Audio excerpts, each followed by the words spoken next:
சொத்து நம்மளை விட்டு போயிடக்கூடாது, சொத்து நம்மளுக்கு கண்டிப்பா வேணும் அப்படிங்கிறதுக்காக சுகன்யா நம்ம கோமதியையும் ராஜியையும் இப்படி ஒரு கேவலமான வார்த்தையை கேட்பாங்க அப்படின்னு யாருமே எதிர்பார்த்திருக்க மாட்டாங்க. சுகன்யா சொன்ன இந்த ஒரு வார்த்தையால பழனிவேலு கன்சீவா இருக்கான்னு கூட பார்க்காம பலார்னு 4 அரைச்ச கொடுக்கறது யாருக்கெல்லாம் பிடிச்சிருக்கோ அவங்க எல்லாரும் மறக்காம இந்த ஸ்டோரிக்கு ஒரு லைக் பண்ணிட்டு ஸ்டோரிய கண்டினியூ பண்ணுங்க. இங்க பாத்தீங்கன்னா நம்ம சக்திவேல் தான் அப்படி இருக்காரு அப்படின்னா சுகன்யா அதை விட அது எப்படி ஓடி போனவர்களுக்கெல்லாம் இங்க சொத்து வரிதாக்கும். ஆனா இங்க எங்களுக்கு வர வேண்டிய சொத்து அவங்களுக்கு எப்படி போகும்? அதெல்லாம் கொடுக்க முடியாது. என் பிள்ளையும் நாளைக்கு ஆம்பளை பிள்ளையா பிறந்தா நாங்க மொத்த சொத்தையும் அவனுக்கு தான் கேட்போம் அப்படிங்கிறாங்க. உடனே சக்திவேல் சொல்றாரு, இங்க எங்க அண்ணனோட சொத்து என் பிள்ளைக்கு தான் வந்து சேரணும். உனக்கெல்லாம் எதுக்குடி? உன்கிட்ட கல்யாணம் பண்ணும் போதே என்ன சொல்லி வந்தோம்? உன் புருஷன் ஒரு நயா பைசா எங்க வீட்டுக்கு சம்பாதிச்சது கிடையாது. உனக்கு சொத்து வேணும்னா சின்ன வயசுல இருந்து அவன் எங்க போய் வளர்ந்து எங்க வேலை பார்த்து சேர்த்து வச்சானோ அங்க போய் சொத்து கேட்க சொல்லு. அதை விட்டுட்டு இங்க வந்து சொத்து கேட்டா என்ன அர்த்தம் அப்படின்னு நம்ம சக்திவேல் திரும்புறாரு. உடனே முத்துவேல் சொல்றாங்க, ஏண்டா நான் உயிரோட இருக்கும் போது ஏன் கண்ணு முன்னாடி இப்படி சொத்துக்காக அடிச்சுக்கிறீங்களே? நான் இல்ல அப்படின்னா நீங்க ரொம்ப நிம்மதியா இருந்திருப்பீங்க. மொத்த சொத்தையும் இங்க பழனிவேலுக்கும் கொடுக்காம நீயே எடுத்திருப்பல்ல அப்படின்னு நம்ம முத்துவேல் கேக்குறாங்க. அதுக்கு என்னன்னே, அதான் நடந்திருக்கும். அதான் சாகல, உயிரோட தானே இருக்கீங்க, அப்புறம் என்ன உங்களுக்கு கேடு அப்படிங்கிறாங்க. அப்ப நான் செத்திருந்தா நீ ரொம்ப மனசு சந்தோஷப்பட்டிருப்ப அப்படிதானே அப்படின்னு சொல்லிக்கிட்டு இருக்கும் போது மாரியு வடிவும், என்ன இப்படி பேசிக்கிட்டு இருக்கீங்க? அவரே இப்பதான் உடம்பு முடியாம மனசு ரொம்ப சங்கடப்பட்டுக்கிட்டு இருக்காரு. இந்த நேரத்துல போயும் ஒரு சொத்துக்காக இப்படி பேசுறீங்க அப்படின்னதும், என்னடி வாய் ரொம்ப நீளுது, உன் வேலை என்னமோ அதை மட்டும் பார்க்கணும். அண்ணன் தம்பிக்கு உள்ள நாங்க 1000 பேசிக்குவோம்.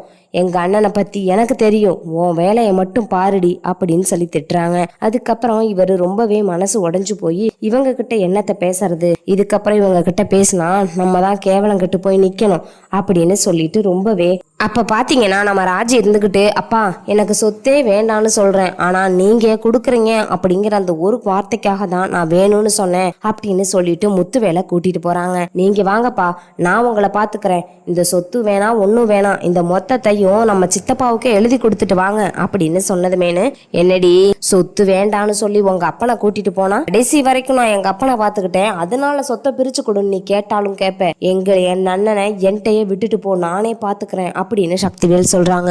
போதும்பா போதும், இவன் எதுக்கு உசுரோட இருந்துகிட்டு அவன் செத்தா செத்து தொலையட்டும்னு உன் மனசுல இருந்து இந்த வார்த்தை வந்துருச்சு. இதுக்கப்புறமும் நான் அந்த அளவுக்கு கேவலம் கட்டு போயில்ல, நான் என் பிள்ளையோடைய போறேன் அப்படின்னு சொல்லிட்டு நம்ம முத்துவேல் கிளம்புறாங்க. அதை பார்த்ததுமே இவருக்கு கோவம் தாங்க முடியல. நீங்க எல்லாரும் பிளான் பண்ணி தான் பண்ணிக்கிட்டு இருக்கீங்க, 1 2 பல விஷயம் இப்படி பண்ணிக்கிட்டு இருக்கீங்க அப்படின்னு சொல்லி கோவப்படுறாங்க. உடனே எங்க முத்துவேலு மரியாதையா என்னை விடுறான், நான் என் பிள்ளையோடைய போய் இருந்துக்கிறேன் அப்படின்னு சொல்லும்போது, அண்ணே நீ இங்க தான் இருக்கணும் அப்படின்னு கையை பிடிச்சி இழுக்கிறாங்க. உடனே முத்துவேலு பலார்னு சக்திவேல் கன்னத்துல ஒரு அரைச்ச போடுறாரு. அப்ப அடிச்சு நீ மரியாதையா என்னை விடுறான்னு சொல்லும்போது பழனிவேலு கத்துறாங்க நம்ம சுகன்யா. ஓ பாத்துக்கிட்டையா, சொத்துக்காக அண்ணன்னு கூட பார்க்காம எப்படி அடிக்கிறாருன்னு. நாளைக்கு இதே தானையா நம்மளுக்கும் வரும். உங்க அண்ணன் இருக்கும் போதேன்ட்டு நம்மளோட சொத்தை பங்கு பிரிச்சு வாங்கு, இல்லனா அப்படியே அனாதைக்கு எழுதி வச்சாலும் எழுதி வச்சு போடுவாரு. அப்படிப்பட்ட ஆள் இந்த குடும்பமேனு. நாளைக்கு உன் பிள்ளை அனாதையா நிக்குமையா? உன் வயசு என்ன, என் வயசு என்ன? உன் வயசுக்கெல்லாம் இந்நேரம் உன் பிள்ளை பள்ளிக்கூடமே முடிச்சிருக்கணும். நான் கிழவனை போய் ஏன் தலையில கட்டிக்கிட்டு இப்ப சொத்துக்கு நான் அடிச்சுக்கிட்டு சாகிற மாதிரி இருக்கு. மரியாதையா சொத்தை கேக்குறியா, இல்ல நான் வயிற்றுல இருக்க குழந்தைய களைச்சு போட்டு நான் எங்க அம்மா வீட்டுக்கு போகட்டான் அப்படின்னு சொல்றாங்க. இங்க பாரு சுகன்யா, சொத்து இன்னைக்கு வரும் நாளைக்கு போகும், சொந்த பந்தம் அப்படியா அப்படிங்கிறாங்க. யோ சொந்த பந்தத்தை தூக்கி குப்பையில போடு. இன்னைக்கு வந்து பணம் இருந்தா ஆம்பாயும் வந்து கிட்ட உட்காருவாங்க. அதே பணம் இல்லைவனா அப்படியே 8 அடி தூரத்துல நின்று எட்டி பார்த்துட்டு கிளம்பி போயிருவாங்க. சொந்தமாமில்ல சொந்தம், நீ தான் ஏன் சொந்தம் வேணும்னு சொல்லி அலைஞ்சுக்கிட்டு இருக்கிற. இங்க இருக்க எவனுமோ சொந்த வேணும்னு எப்பயுமே நினைக்க மாட்டாங்க. உன் வேலையை மட்டும் பாரியா, தேவையில்லாம பிரச்சனை அது இதுன்னு சொல்லி என்ன டென்ஷன் படுத்தாதையா அப்படின்னு சொல்றாங்க. இப்ப என்னடி நடந்துருச்சுன்னு இந்த கொதிச்சுக்கிட்டு இருக்க, உன் வேலையை மட்டும் பாருடி, இதுக்கப்புறம் ஏதாச்சும் ஒண்ணு என்கிட்ட சொல்லிக்கிட்டு இருந்த அசிங்கமா போயிரும் உனக்கு அப்படின்னு சொல்றாங்க. சரியா, நான் வாயே திறக்கலப்பா, இப்ப நிம்மதியா இருனியே, நான் வாய் திறந்தாலும் உனக்கு பிரச்சனையா வரும் அப்படின்னு சொல்லிட்டு அமைதியா இருக்க சொல்றாங்க. அதுக்கப்புறமா ஆமா, ஓடி போய் கல்யாணம் பண்ணி இந்த சொத்து வேணாம் ஒண்ணு வேணான்னு ஓடுனவளுகளுக்கெல்லாம் இன்னைக்கு பத்திரமும் சொத்தும் போக வேண்டியது இருக்குது. ஆனா இந்த குப்பை கட்டிட்டு இருக்கிற எனக்கு சொத்துல பங்கு இல்லையா? உங்க அக்காக்காரி என்னத்தையா கிழிச்சா? உன் தங்கச்சிங்க உங்க அண்ணன் பிள்ளை என்னத்தை கிழிச்சா? எவனோ ஒருத்தனை நம்பி ஏமாந்துட்டு அவன் கூட போய் நகையெல்லாம் கொடுத்து போட்டு இப்ப இவனோட ஓடி வந்து என்ன பொழப்பு பொழைச்சுக்கிட்டு இருக்கிறாளுங்க, மானங்கட்ட பொழப்பு அப்படின்னு சொல்லி கத்துறாங்க. அது கேட்ட உடனே பழனிவேலுக்கு அப்படியே தீயா கோவம் எழுந்து வருது. ஓடி வந்து பலார்னு சுகன்யா கண்ணத்துல ஒரே அரைச்ச. ஏண்டி, இவங்களை பத்தி பேசுறதுக்கு உனக்கு என்னடி தகுதி இருக்கு? சொத்துக்காக வீட்டுல இருக்க எல்லாரும் ஒருத்தர் அடிச்சுக்கிறாங்க. இத பார்த்த அப்பத்தனால சும்மாவே இருக்க முடியல. ஏண்டா என் கண்ணு முன்னாடி இப்படி அடிச்சுக்கிட்டு சாகுறீங்க? உங்க அப்பா சாகும்போது நம்ம வீட்டுல 10க்கு 10 அடி ரூமை தவிர வேற ஒன்னும் கூட கிடையாதுடா. இத்தனை சொத்தையும் என் புள்ள முத்துவேலு அம்புட்டு கஷ்டப்பட்டு சம்பாதிச்சு இன்னைக்கு இந்த சொத்துக்காக அவனுக்கு வாரிசு இல்லை அப்படிங்கிறதுக்காக இந்த சொத்து முழுத்தையும் நீ எடுக்கணும்னு ஆசைப்படுற. உனக்கு இருக்கிற பேராசைக்கு நீ இப்ப இல்ல பின்னாடி ரொம்ப கஷ்டப்பட போற. இம்புட்டு ஆசைக்காரனா இருப்பேன்னு நான் நினைச்சு கூட பாக்கல. ஏன்தான் எல்லாரோட பைத்தையும் அடிச்சு நீ வாங்கி கட்டிக்கணும்னு நினைக்கிறியோ தெரியல. இந்த சொத்தெல்லாம் உன் பையனை போய் சேருமாடா முதல்ல அப்படின்னு அப்பத்தா கேக்குறாங்க. இங்க பாராத்தா, நீ சாபம் விட்டாலும் சரி, எங்க அண்ணன் சாபம் விட்டாலும் சரி, எந்த சாபமும் என்ன ஒண்ணு வந்து பழிக்காது. எனக்கு தேவை எனக்கு வர வேண்டிய சொத்து, என் புள்ளைக்கு வர வேண்டிய சொத்து.